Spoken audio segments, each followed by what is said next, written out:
Assalamualaikum warahmatullahi wabarakatuh. Waalaikumsalam warahmatullahi wabarakatuh. Selamat pagi pemirsa yang dirahmati Allah Subhanahu wa taala. Tentunya berjumpa lagi dengan saya Rediasus Sahril dalam program religi kesayangan Anda, apalagi kalau bukan Tapari Tausiah pagi hari. Langsung dari Hotel Max One Jalan Taman Makam Pahlawan, tentunya Tapari akan membersamai Anda yang ada di rumah. Dan seperti biasa hari ini ya, saya tidak sendiri, kita sudah ditemani Ustadz kita, salah satu Ustadz Net TV. Ada yang bisa tebak, pemirsa? Penasaran pasti ya, penasaran. Daripada penasaran, kalau begitu kita langsung saja salam dan sapa. Kira-kira Ustadz siapa? Assalamualaikum warahmatullahi wabarakatuh. Waalaikumsalam Masya Allah, warahmatullahi Ustadz wabarakatuh. Hamzah. Masya Allah. Bagaimana kabarnya Ustadz hari ini? Bihairin alhamdulillah. Bikhairin, Masya Allah. Dan untuk episode Tapari pada pagi hari ini di tempat kita, ini apa nih tema yang akan diangkat untuk pagi hari ini? Alam-alam yang akan ditempuh oleh setiap jiwa manusia. Alam-alam yang akan ditempuh oleh setiap jiwa manusia. Wih, ini pasti ini bakalan seru nih pemirsa ya. Insya Allah. Ya, kalau begitu Tabe Ustadz Tafadhal silahkan. Terima kasih. Assalamualaikum warahmatullahi wabarakatuh. Waalaikumsalam. Alhamdulillahirabbil alamin. Allahumma salli ala Muhammad wa ala alihi Muhammad. Kembali kita memuji dan bersyukur kepada Allah Subhanahu wa taala yang tiada henti-hentinya memberikan hidayah dan taufiknya kepada kita semua, sehingga alhamdulillah Allah mentakdirkan kita ketemu dalam acara ini. Tentunya harapan tertinggi bagi kita semua adalah apa yang kita bicarakan ini selalu mendapatkan ridha dan kasih sayang Allah Subhanahu wa taala. Amin. Salawat dan taslim tak lupa pula kita kirimkan kepada junjungan Nabiullah Muhammad sallallahu alaihi wasallam, nabi yang menjadi pelita dalam kegelapan, menjadi panutan dalam hidup dan kehidupan umat manusia. Nabi yang berhasil mengubah sikap dan perilaku manusia dari sikap yang biadab menjadi sikap yang beradab. Nabi yang menyelamatkan umatnya dari tebing-tebing kehancuran menuju puncak-puncak kejayaan. Dengan kata lain, minaz zulumati ilan nur. Pemirsa budiman dimanapun Anda berada, adapun judul pembicaraan kita pada kesempatan kali ini yang sudah disampaikan tadi adalah alam-alam yang akan ditempuh oleh setiap jiwa manusia.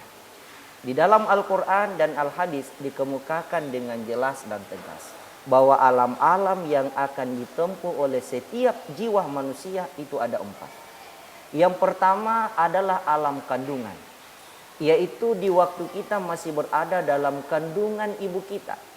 Di saat itulah Allah Subhanahu wa taala pertama kali menciptakan kita punya jasad. Jasmani kita ini awal pertama kali diciptakan oleh Allah adalah di waktu kita masih berada dalam kandungan. Yang dijelaskan di dalam Al-Quran surah Al-Mu'minun ayat 12 dan seterusnya. Bahwa Allah Subhanahu wa taala menciptakan kita punya jasad ini dari saripati tanah.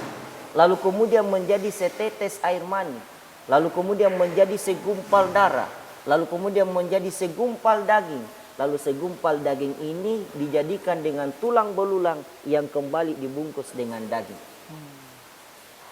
Setelah kita berumur 120 hari dalam kandungan, Allah meniupkan ruh ke dalam jasad kita ini.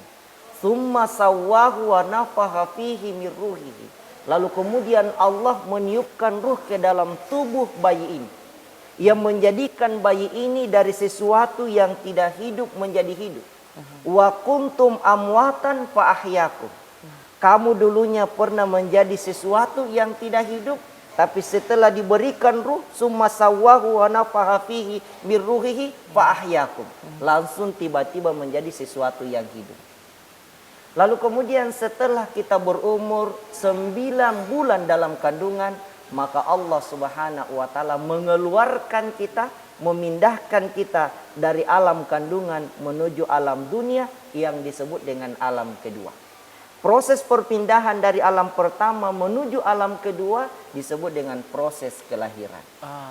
Dan proses kelahiran ini adalah bukanlah proses yang biasa-biasa saja seperti proses kelahirannya dengan makhluk yang lain, seperti binatang dan seterusnya. Kita ini membawa sebuah amanah dari Allah Subhanahu wa taala. Karena sebelum kita dipindahkan dari alam pertama menuju alam kedua, yaitu alam dunia, ada pertanyaan Tuhan. Alastu birabbikum. Apakah kau tahu saya ini adalah Tuhanmu yang menciptakan kamu dari sesuatu yang tidak hidup menjadi hidup?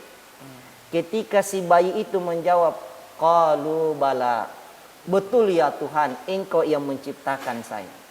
Maka bayi ini akan lahir dengan selamat. Kalau bayi itu tidak menjawab, qalu bala, betul ya Allah, engkau adalah Tuhanku yang menciptakan aku. Itulah sebabnya ada bayi yang keluar dengan tidak hidup. Karena ketidaksiapannya menerima janji yang sakral itu. Dalam dunia medis itu disebut sebagai, kalau misalnya seorang ibu mengandung itu keguguran namanya, Ustaz, ya? Keguguran, bahasa Seperti itu, ya? sosialnya adalah keguguran. Betul. Ya. Kurang lebih seperti itu, Ustaz. Jadi boleh. lanjut, pertanyaannya kenapa bayi itu ketika lahir menangis? Itu ada dua jawabannya. Jawaban pertama adalah karena suhu dalam kandungan dengan di luar kandungan itu berbeda. Kalau dalam kandungan itu suhunya optimal yang sesuai yang diinginkan oleh bayi. Tapi pada saat dia berpindah ke alam dunia memiliki suhu yang berbeda. Sehingga dia harus menangis sebagai respon terhadap suhu yang didapatkannya yang selama ini tidak sama dalam kandungan. Dan proses menangisnya dengan menggerakkan tubuhnya itu adalah bagian daripada kebutuhan bayi itu untuk membuat organnya kembali mandiri. Yang awalnya itu kan tergantung daripada ibunya. Jadi adaptasi ya? Adaptasi. Proses adaptasi dengan lingkungan. Maka dia harus menangis. Untuk merangsang organnya semua bisa bekerja secara mandiri, termasuk jantungnya. Karena selama ini dia tergantung dengan aliran darah daripada ibunya. Tapi pada saat dia lahir, dengan terpaksa dia harus diputus hubungannya dengan ibunya, maka dia harus mandiri dengan cara menangis. Itu jawaban pertama.